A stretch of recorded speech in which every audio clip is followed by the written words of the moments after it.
Muy buenos días, apreciados hermanos, amigos que nos ven y nos escuchan. Un feliz inicio de semana, un bendecido lunes. Estamos la lección de escuela sabática para la semana. Compártelo, el título para toda la semana. Y para hoy lunes 15 de junio tenemos el tópico sin fuerza, dice, pero con poder. Bueno, vamos a meditar un poco en lo que fue el ministerio de nuestro Señor Jesucristo. Eh, cómo fue que él pudo sacar esa fuerza, más que todo eso, ¿verdad? Para hacer tantas cosas, lo que implica la herencia, diría yo, que dejó a la iglesia, compromiso que la iglesia tiene para con aquellas almas que no conocen, ¿verdad? Y que no han venido todavía a los pies de Cristo. Bien, hermanos, ahí donde se encuentra, yo le invito a que incline su rostro para tener una palabra de oración y meditar en estos consejos en esta mañana. Oremos. Querido Padre, gracias por darnos este tiempo de poder meditar en sus consejos, Señor.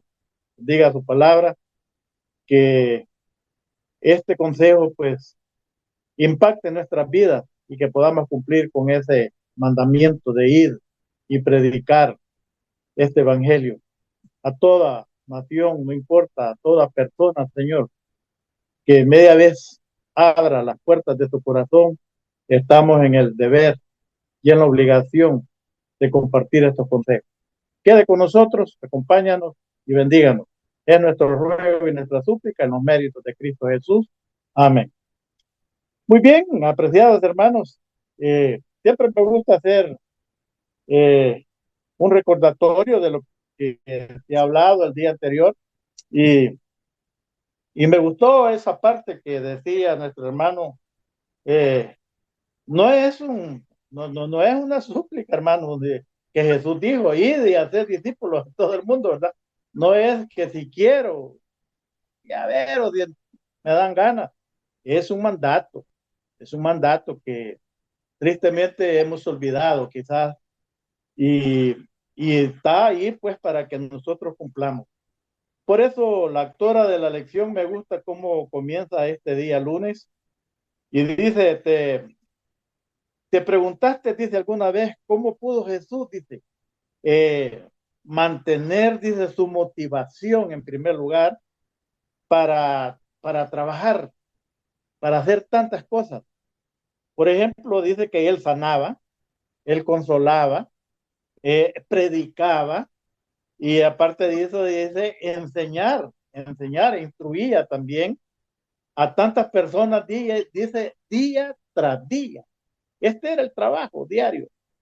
Bueno, por eso a mí no me extraña cuando la palabra de Dios dice que Jesús era uno de sus, vamos a decir así, de sus requisitos, de sus costumbres también, que muy de mañana, dice, a oscuras aún, dice la Biblia, se levantaba, dice, a estar en comunión con el Padre a través de la oración, para pedir esa fuerza, para tener ese buen ánimo, no desanimarse, hermano.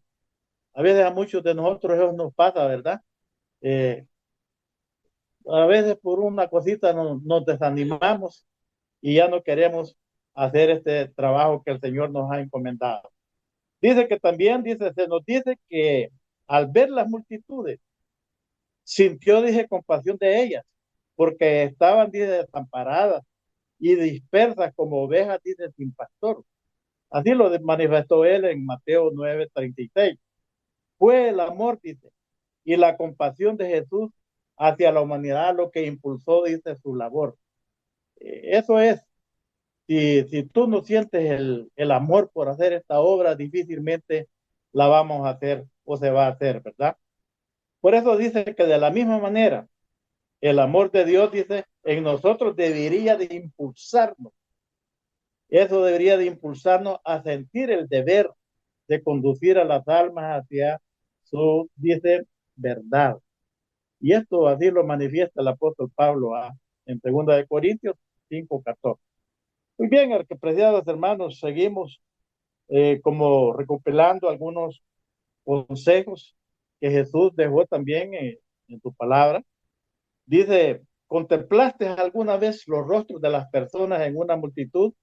mientras pensabas en la eternidad y te preguntaste, dice, si conocían a Jesús, ¿has sentido alguna vez, dice, la manifestación de ese amor de Dios en tu vida por esas almas que están allí, que sabemos que si no les hablamos, no les instruimos, hermanos, esas almas se van a perder? Y la palabra de Dios también tiene otras, diría yo, que nos dice que vamos a cosechar consecuencias si no hacemos esta labor, con amor, por supuesto, ¿verdad?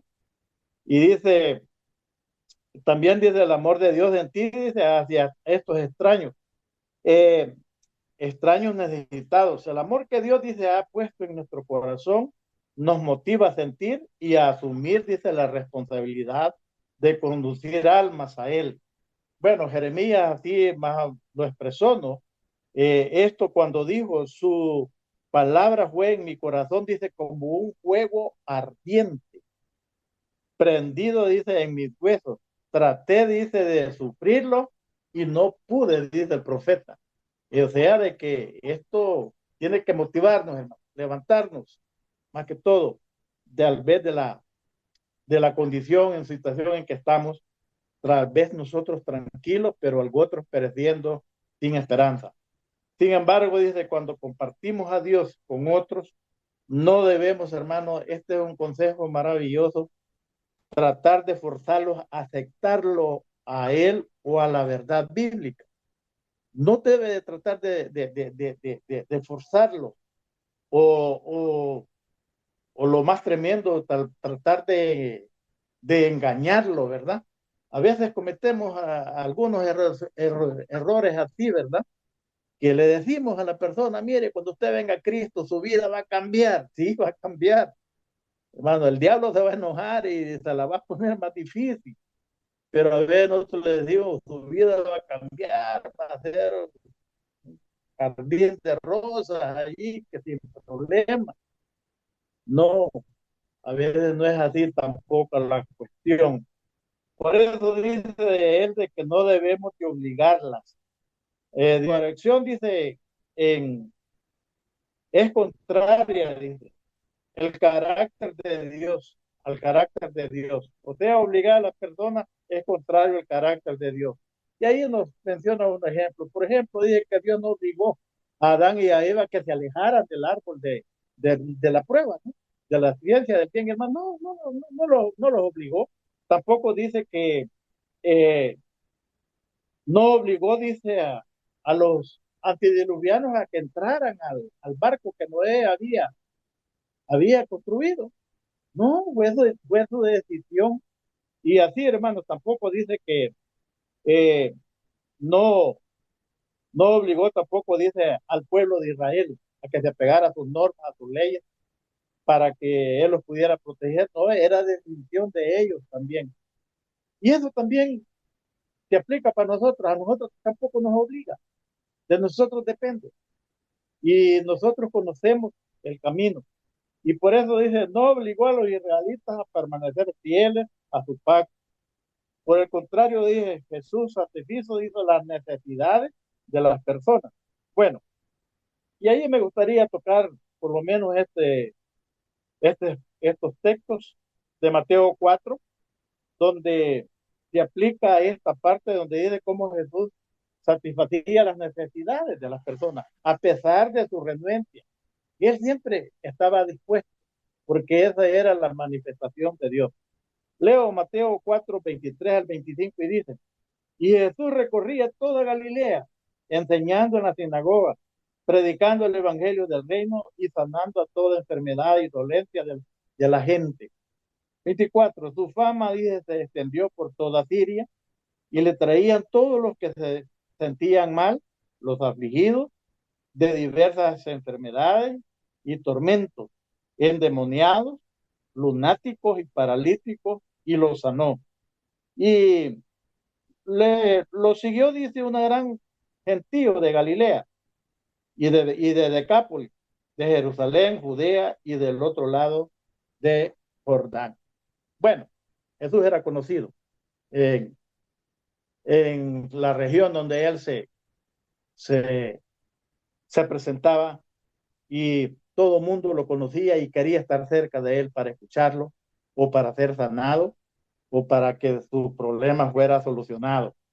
Y dice que luego de hacer todo esto, luego los invitó, dice, a seguirlo. Jesús nunca obligó a nadie a ir en pos de él o aceptar la verdad, dice, que proclamaba. Tampoco lo hace ahora. Sin embargo, nunca dice, nos abandona.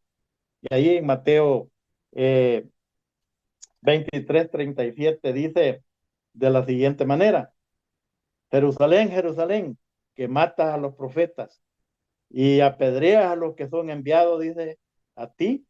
¿Cuántas veces quieres juntar a tus hijos como la gallina junta sus pollos bajo sus alas y no hiciste? Bueno, Jesús vino a hacer todo lo necesario y lo hizo. Y del pueblo dependía. Y también de nosotros hoy en día depende. Si queremos aceptar su voz, pero Él no nos obliga. Esto que nos quede claro. Dice que cuando testificamos, nuestro enfoque siempre debe de reflejar, dice, el de Jesús. El presentar el evangelio, hermano, predicar el evangelio. Y de manera especial, pues pienso yo, lo más importante sería predicar este evangelio, como lo dice Marco, por testimonio, para que las personas se animen y no obligarlas. No, yo diría también hasta cierto punto, tal vez no engañarlas. Presentar el verdadero mensaje y que sea el Espíritu Santo el que toque ese corazón y que venga. Esa alma difícilmente se va a ir de la iglesia. Pero si a veces a las personas a las que por ver un bautismo le prometemos o le damos y le decimos un montón de cosas, y cuando esa emoción pasa, esa persona ya no vuelve más a la iglesia. O tristemente vemos que llegan a bautizarse y ya nunca más lo volvemos a ver, solo el día del bautismo. Entonces, no es ese el evangelio que Jesús quiere que nosotros prediquemos, sino que sea un evangelio de poder, y usted y yo vamos a predicar un evangelio de poder cuando lo hagamos a través de nuestro testimonio, que ese es lo que está hoy en día, diría yo, pues olvidado. Y por eso dice que cuando testificamos, nuestro enfoque siempre debe ser, dice, reflejar el de Jesús, el amor. Él hacía las cosas porque los amaba y nos ama. Dice, me gusta este párrafo de Elena de White que dice, no es parte de la misión de Cristo, dice, obligar a los hombres a recibirlo. Mire qué interesante. No es parte, dice Elena de White. La misión de Cristo es obligar a los hombres a recibirlo. Y le agrega algo más y dice, Satanás y los hombres, dice, impulsados por su espíritu, son quienes procuran violentar, dice, las conciencias. Tengamos cuidado con esto. No puede haber, dice, una evidencia más concluyente de que poseemos el espíritu de Satanás que el deseo de dañar y destruir a los que no aprecian nuestro trabajo o obran contrariamente a nuestras ideas. Tremendo esto. ¿Por qué esto sucede? A veces cuando nos molestamos, ¿no? Lo que decía. Aparte de que nos decepcionamos, a veces nos molestamos, ¿no? Esa gente, Jesús no jamás dijo eso. Bueno, dijo algunas cosas que lo seguían porque les daba de comer. Eh, bueno, y el que andaba porque no tenía nada que comer en su casa, pues y a eso iba y Jesús no se lo negaba. Pero nosotros no tenemos que tener esta actitud, así lo dice Elena de White, les doy la cita ahí, es deseado de toda la gente, página 462. Esto es lo que ella expresa. No debemos nosotros tener ese espíritu satánico de molestarnos con las personas que no lo reciben o que le dimos todos los estudios que comúnmente como adventistas damos y no se quisieron bautizar. No se moleste, hermano. Deje que el Espíritu Santo trabaje. La semilla ya fue sembrada. Y es de Dios que nazca y que crezca y que produzca también fruto. Porque a eso vamos y con esto terminamos, que dice, debemos de ser un conducto, dice, al servicio de Dios. Vivimos, dice, en un mundo que odia la verdad. El mundo no quiere saber nada de religión, de iglesia, de Biblia. Y, pero eso no debe, dice, de impedirnos compartirla de manera reflexiva y amorosa. Recuerda, dice, que nuestro testimonio personal, y él lo enfatiza nuevamente, la autora de la lección, es lo que a menudo tendrá la mayor influencia, sobre todo en las primeras etapas, dice, de la testificación. Mano, ¿cómo está tu testimonio? Sería la pregunta que yo haría en esta mañana. ¿Cómo está tu testimonio? A veces hasta muchos quizás nos salimos a predicar por eso. Nos da pena porque saben cómo vivimos, cómo actuamos fuera de la iglesia. Y nos da pena y temor quizás que nos digan alguna verdad. Ay, cómo ya andas ahí con la Biblia, mira, ya hiciste tal y tal cosa, ¿verdad? A veces ese es un problema también. Y eso está afectando mucho la iglesia y sobre todo la forma en que nosotros debemos de llevar este mensaje. Recuerda que el tema es compártelo. El tema de la semana es compártelo. ¿Y cómo lo vamos a compartir si no tenemos un buen testimonio, ya sea en nuestra vecindad, con nuestra familia o con aquellos que nos conocen? Difícilmente.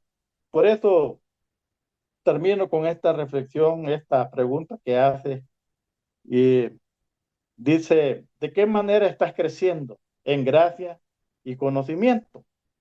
¿Cómo se manifiesta esto en tus interacciones, dice, con quienes te rodean? Es tremendo. ¿De qué manera? ¿De qué manera estás creciendo en gracia y conocimiento? ¿Y cómo se manifiesta esto, dice, en tus interacciones con quienes te rodean o con quienes tratas, con quienes eh, vives allí alrededor, tus vecinos, llámese así, familia, amigos? ¿Cómo esto está influyendo en esta persona? Tu testimonio personal. Nos parece duro, pero es la realidad, hermano. Bueno, ahí nos daba un texto de segunda de Pedro 3:18 que dice, antes crecer en la gracia. Oiga bien, lo que el apóstol recomienda. Antes crecer en la gracia y en el conocimiento de nuestro Señor y Salvador Jesucristo. ¿Cómo actuaba Jesús? A eso somos llamados, hermano. Y que dice, y a Él sea la gloria, la honra por la eternidad. Amén, dice el apóstol Pedro. Hermanos, eh, somos llamados a dar un buen testimonio. Jesús nos dejó ejemplos, nos dejó instrucciones. Me gusta a mí esa que dice, aprender de mí, que soy manso y humilde. ¿A dónde está la mansedumbre? Me gusta la historia con la que se introduce la lección el día sábado. El pastor que iba aprendiendo para la iglesia, ¿no?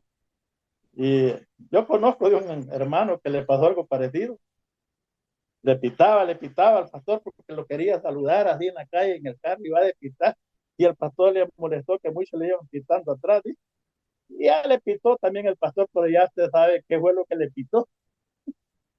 Y yo me recuerdo que el hermano le reclamó en la iglesia, le dije, pastor, yo era el que le pitaba atrás, yo lo que quería era saludar. Y usted me sacó a mi mamá. Le dije, tremendo, tremendo. A veces así no sucede, hermano. Y eso nos impide dar un buen testimonio y poder dar un buen mensaje a aquellos que todavía están esperando ese mensaje para poder llegar a los pies de Jesús. Bueno, sin fuerza, pero con poder. ¿Cómo vamos a lograr esto, hermano? Sí lo podemos lograr. Con mucha oración y, por supuesto, preparación para que sea el poder del Espíritu que nos ayude a hacer esta labor, porque sin Él no lo podemos hacer. Jesús, que era Dios, lo hacía cada mañana, encomendándose a su Padre para poder realizar esta obra. Cuanto más nosotros, con nuestras debilidades, con nuestros problemas y con nuestras dificultades, necesitamos del poder del Espíritu Santo.